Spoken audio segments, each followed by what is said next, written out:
ആണല്ലേ. ഒരു സ്റ്റേജിൽ ഞാൻ കണ്ടക്ട് ചെയ്യാണ്. അപ്പൊ അത് പാടാനായിട്ട് ഒരു പാട്ടുകാരൻ വരികയാണ്. അപ്പൊ അദ്ദേഹം ആണെങ്കിൽ പല ദിവസങ്ങളും ഉറങ്ങാതെ പല പാട്ടുകൾ പാടി, സിനിമാ പാട്ടുകൾ, ഡിവോഷണൽ സോങ്സ് എല്ലാം പാടിക്കൊണ്ടിരിക്കുകയാണ്. എനിക്ക് തോന്നുന്നു ഹരിഹരൻ സാറിനെ ആദരിക്കുന്ന ഒരു പ്രോഗ്രാമാണ്. എല്ലാം സെറ്റായി. നമ്മുടെ ഫ്രാൻസി ഉണ്ടായിരുന്നു വയലിൻ വായിക്കാനായിട്ട്. മണികണ്ഠൻ ജി ഉണ്ട്. ഈ പാട്ടുകാരൻ വന്നു, നല്ല കോൺഫിഡന്റ് ആയിട്ട് നിന്നു, പല്ലവി അതിഗംഭീരമായിട്ട് പാടി. അത് കഴിഞ്ഞിട്ട് ആനുപല്ലവിയുടെ മുമ്പെയുള്ള ബീജത്തിൽ ഈ പാട്ടുകാരൻ എന്റെ അടുത്തേക്ക് നടന്നിട്ട് പറയുന്നു, കുട്ടൻ ചേട്ടാ എനിക്ക് ആനുപല്ലവിയുടെ ട്യൂണെന്ന് പറഞ്ഞു തരൂ. അപ്പൊ ഞാൻ പെട്ട്, ഞാനിങ്ങനെ മാനത്തോട്ട് പോകണേ, ഇത് എങ്ങനെ, കാരണം ഇനിയൊരു 16 മറ്റേ ഉള്ളു ബാക്കി ബീജിയം. ഈ സമയത്ത് ഞാൻ പറഞ്ഞു എനിക്കറിഞ്ഞോ. അപ്പൊ പാട്ടുകാരൻ നേരെ ഫ്രാൻസി എടുത്ത് പോന്നു. ഫ്രാൻസി എടുത്ത് പോയി. അപ്പൊ ഫ്രാൻസി എന്ന് പറഞ്ഞു കൊടുത്ത്.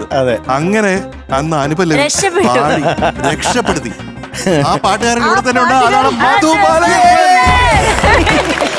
ആ എൻജോയ്മെന്റ് ആണല്ലേ.